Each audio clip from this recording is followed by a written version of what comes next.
Persiapan dan training memang setiap hari daripada pagi sampai hingga ke petang. So kita ada jadual macam mana kita nak lakukan kita orang punya latihan dan alhamdulillah sampai hari ini kita orang ikut momentum. Cabaran yang terbesar bagi saya adalah untuk lawan kita punya mental lah. Sebab kita tahu kayak laut ni merupakan satu cabaran daripada segi perlawanan dengan air.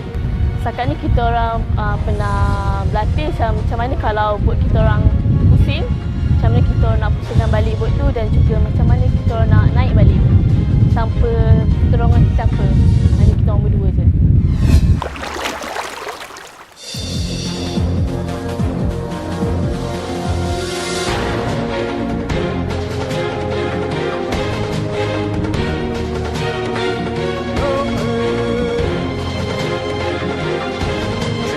Berlaku angin dan ombak besar. So apa yang kita akan buat, kita akan dimaklumkan oleh tim daripada darat ataupun tim daripada agensi maritim.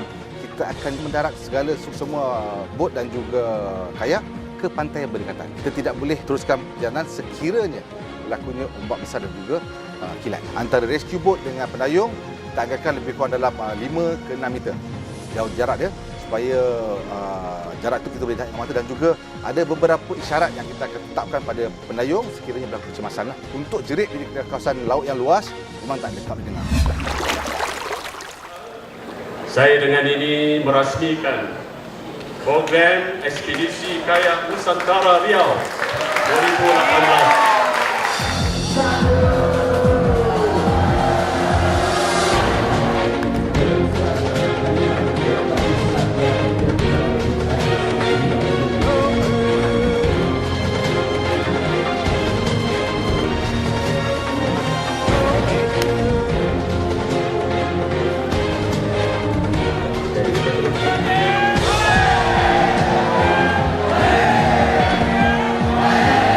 Saya mengucapkan tahniah kepada UiTM menganjurkan ekspedisi Kayak Nusantara Riau 2018. Saya doakan ekspedisi ini berjaya dan mereka berjaya sampai ke Riau dengan selamat.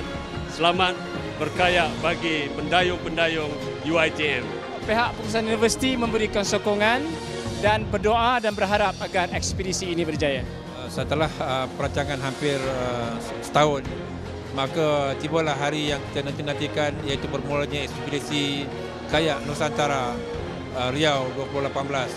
Seramai lebih kurang 220 pendayung daripada keseluruhan sistem UiTM akan terlibat dalam ekspedisi kali ini yang dibahagikan kepada 2 fasa, iaitu fasa pertama yang melibatkan dayungan daripada Port Dickson hingga ke Melaka dan Sungai Kemua.